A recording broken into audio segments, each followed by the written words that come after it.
Welcome back to Multiversal Studios. Have you ever been so focused on the plot of Yugioh that you gloss over basic things like how did Bakura get sealed inside the Millennium Ring in the first place? I mean, we eventually find out why Atem seals himself away in the Millennium Puzzle, but we never pause to wonder about Bakura. And since we're on the topic of Bakura, is that even Bakura or is it Zork? Bakura can be a very confusing character at times. However, in this video we will simplify it so it makes sense. Because there's so many different Bakuras and not every single one is Bakura, and is also Bakura, Bakura, and Bakura. I feel like I'm saying the word Bakura way too often. Guys, if you made it this far into the video, then you know what needs to be done. Let's get to 10,000 subscribers, so go like and comment and stuff, and do it quickly before it's too late.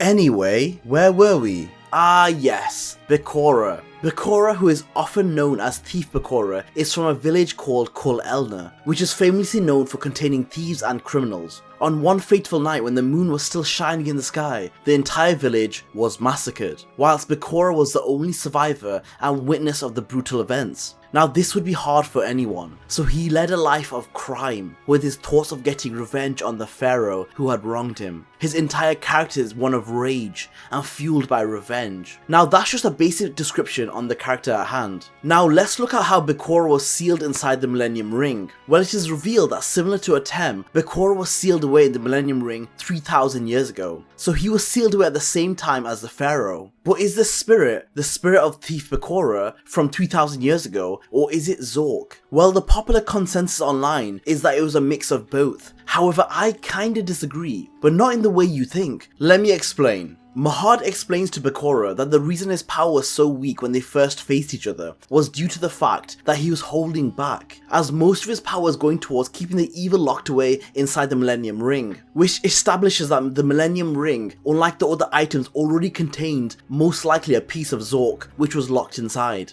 Now the purpose of the Millennium Ring is to fuse with the soul of the chosen user, so they could be slowly possessed by Zork and do their bidding. Now when Thief Bakura received the Millennium Ring, the evil already inside of him was compatible with the evil Zork feeded off. So Zork and Thief Bakura fuse souls, which would mean the spirit in the Millennium Ring is a mix of both Zork and Thief Bakura, right? Wrong. I don't think Thief Bakura exists anymore. I think Zork fully inhabits every fibre of his being. I mean, don't forget, Thief Bakura was still a puppet for Zork to control.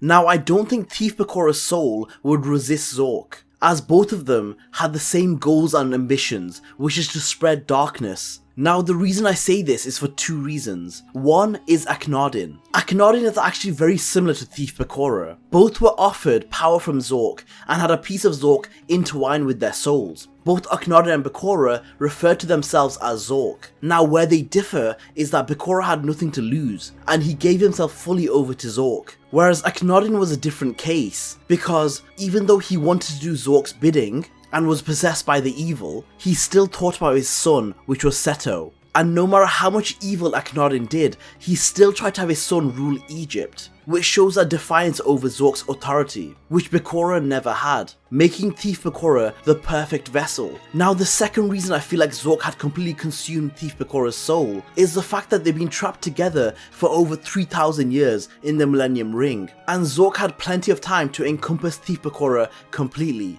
I don't think it's possible to bond with Zork's soul. I think you can either trap that power like Mahad did, or be overwhelmed. Now Yami Bakura refers to himself as the spirit of the ring, as he no longer has an identity, as he is now Zork. Now when Thief Bakura met his end after his Dearbound was destroyed, his soul was trapped by Zork into the Millennium Ring. As a countermeasure, as Zork realised if he was to be defeated by the pharaoh, he could bide his time and plot his return. Now another thing to note is that I believe that the reason Zork is so dangerous is because you can't simply defeat him. You have to defeat every part of him. Let me explain. When Zork was defeated by Atem with the help of the Crater of Light, I don't think it stopped Zork completely. It destroyed his body and the big evil, but his influence was still present. When Zork was defeated, Akhenaten's evil was still present. the powers granted to him by Zork were still there. Even in the dark side of dimensions, when Aigami gets corrupted by the Millennium Ring,